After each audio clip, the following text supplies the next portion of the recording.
Hello everyone, welcome to my channel. I hope everyone is having a wonderful day. Before starting the video, please go ahead and hit the subscribe button and give this video. How will Monica Quartermain die on General Hospital this week? General Hospital set the stage for not one but two exits, though the second may not have been intentional. We are getting closer to saying so long to Cyrus, and Jason seems to be becoming a new man in front of our eyes.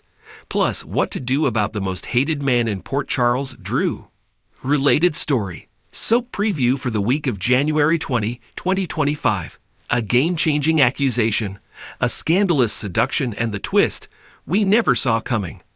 Lucky and Liz on the case. Isaiah and Lucas guessed that Michael had been given Digitalis and saved him, while Lucky and Joss compared notes on Cyrus. It didn't take long for Lucky, Liz, and Lucas to deduce that Cyrus was their Digitalis killer. They just can't prove it and haven't figured out how to tie the victims together. Liz's elderly sick patient Sylvie is the real mystery, and we don't yet know if Cyrus killed her.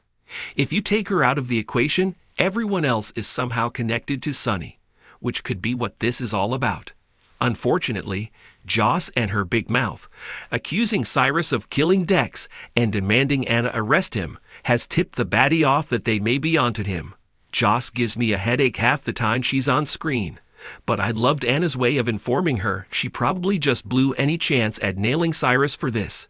So we are back to the idea I tossed out last week, that Joss may use Dex's gun to kill Cyrus. Why the hospital hasn't gone to the PCPD about the Digitalis killings yet makes no sense. But it's not like the PCPD is ever that useful. Also, Portia once again mentioned they needed to check the cameras.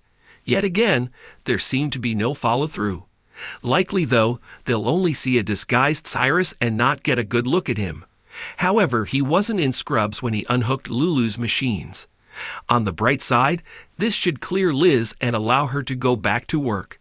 Still, it's time to wrap this storyline up and give the viewers some answers. It looks like it's up to Liz and Lucky to do just that, but I'm not holding my breath that those answers will make much sense.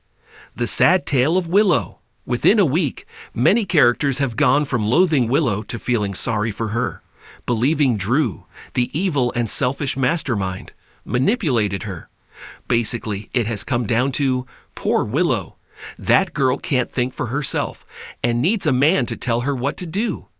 This is a far cry from the school teacher who stood up to Nina and Valentine, the Willow I enjoyed. However, even Willow has begun to see the light after a talk with Chase, that she's been jumping from savior to savior, as Joss told her.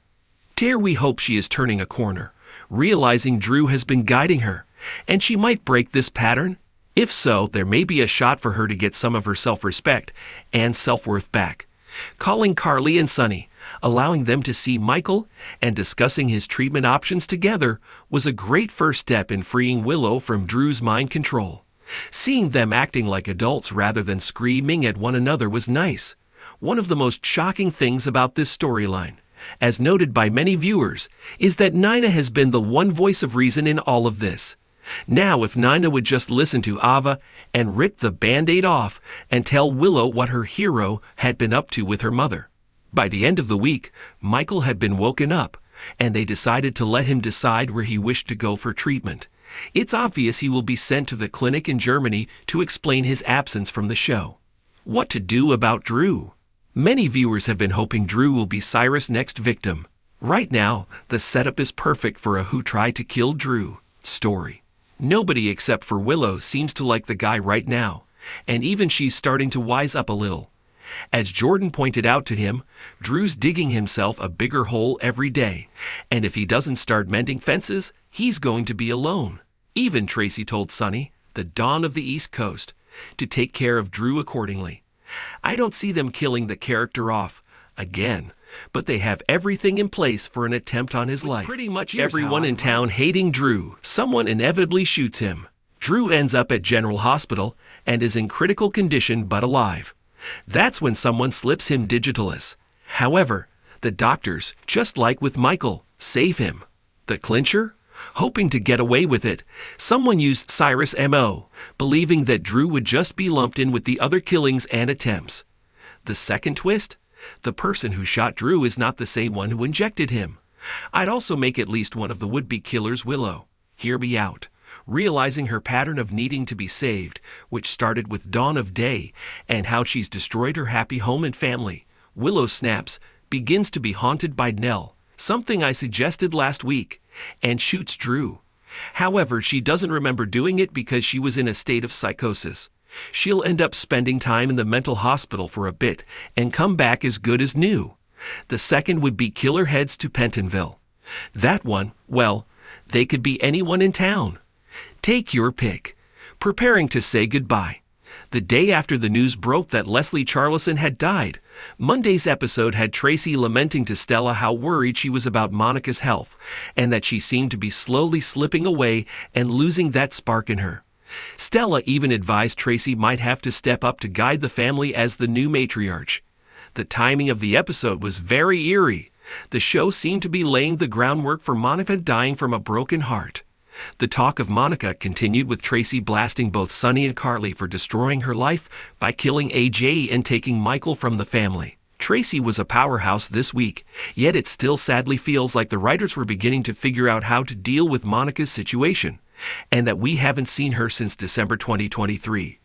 Unless they speak out, we won't know what brought upon these scenes. But over on Days of Our Lives, the late Drake Hogestyn, who passed from cancer, gave the show permission to deal with his character John Black's death, even before he died. Tracy gets her comeuppance.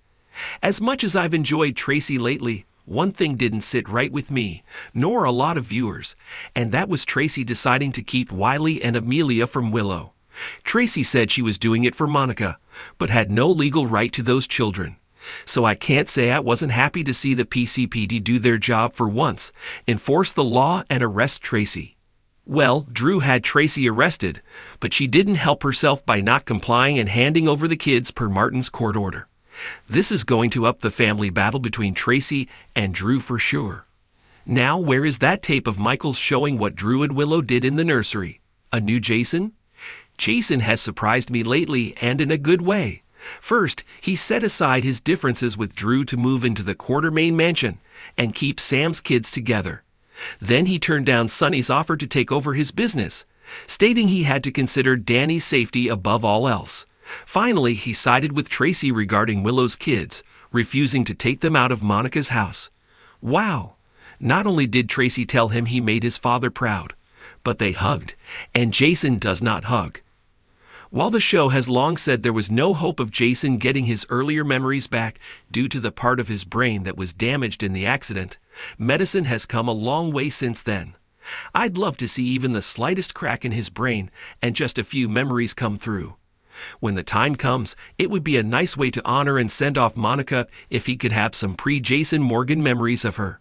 Final thoughts. Not only did the show ruin one of the best things they had going with Sasha and Cody, but now they've had him backslide and end up gambling and likely in cahoots with Selena Wu again, especially since he doesn't have all the money to pay her back. While I'd love seeing Selena back, turning Cody back into a numbskull is not what I want to watch. Also, what bet did he make with $50,000 that he thought would get him the millions he needed to buy Serenity? I still have no interest in Kai and Trina, and they had the perfect opportunity to ship him off to the NFL through the draft. Thanks to his injury, he's sticking around to finish his senior year at PCU. Enough of Lulu's bad attitude and blame game. And now she wants to go to work at Deception with Maxie and Brooklyn. Oh Lord. While Brooklyn was detailing her teen pregnancy to Dr. Navarro, Dante and Cody were talking about how enamored Dante was with Brooklyn back during their camp days. We get it. They are Gio's parents, so just get along with this retcon story and stop beating around the bush. That's it for my thoughts, opinions, and predictions for this week. As always, leave yours in the comments below.